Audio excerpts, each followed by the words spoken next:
Şindar Akıncı, dijmin. Seydayê Tirêş di helbesta xwe ya Bilbilê Şad de dibêje îrol me ferman e li ser gerdenê şûr e. Belê ev 10,000 salin rewşa me Kurdan wiha ye. Em li dijî şûrê li ser gerdenê her tim li ber xwe didin. Ew roj nehat ku em zirxê xweparastinê deynin erdê û bêhna xwe vedin.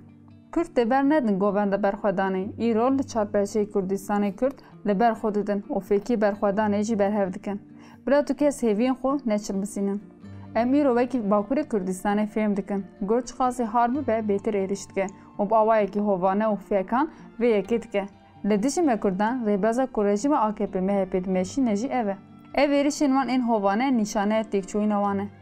Ji xwe Kurdim li ser pire salatê bûn. Li êdî gelên din ên li Tirkiye jî ji vê rejîmê adisin. Bi feryad û fîganin.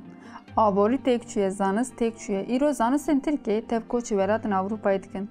Mal û milkê Tirkan tev jî dest çûne. Ji ber xwedî li dizek tecawuzkaran derdikevin û ji bêcezatiya wan kesan jin her tim têne kuştin. Ciwan bêkar in. Dibin dîplomayên ku tenê navên zanîngeha li ser wan e û ji betonan pêk tên de diperçixînin. Kî di dorheleka wiha de dikare bibêje ez bextewar im. Ev tev alametên têkçûyîna rejîma wan in. Îcar şansekî Wîsayê Tirkiyeyê heye ku partiyekî weka HDP heye. Di vê çolistana Tirkiyeyê de weka dilopekî avê ye. Helbet di dewleta heyî bixwaze vê dilopa avê jî ji ser gel qut bike.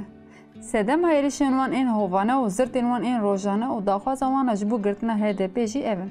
Sedema êrişa navenda giştiya HDP jî ev e. Ji xwe dizanin HDP partiya jiran e. Ji ber vê yekê ku êrişên herî qirêj û hovane di serî de li jinên Kurd û di şexsê wan de hemû jinan dikin. Dixwazin di şexsê jinên xwedî îrade de civakê ji civakbûnê derxin û biçilmisînin. Di kesayeta Ayşe Acar Başaran de jî ji jinan re dibêjin ziman dirêj. Belê jin dê her tim li dijî hovîtî û bêhêqoqiya ziman tûş û dirêj bin.